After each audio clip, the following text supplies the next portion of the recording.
весы, добро пожаловать, представитель России по прозвищу Анский Парс Махарбек Каркинов!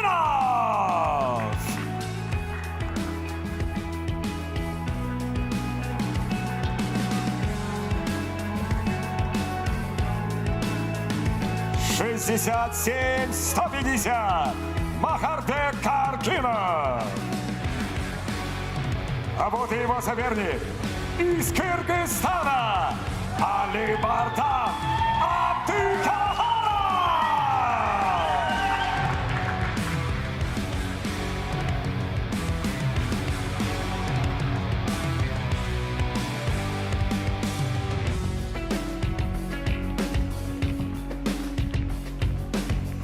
66-650 Алибардан Абдыкахаров.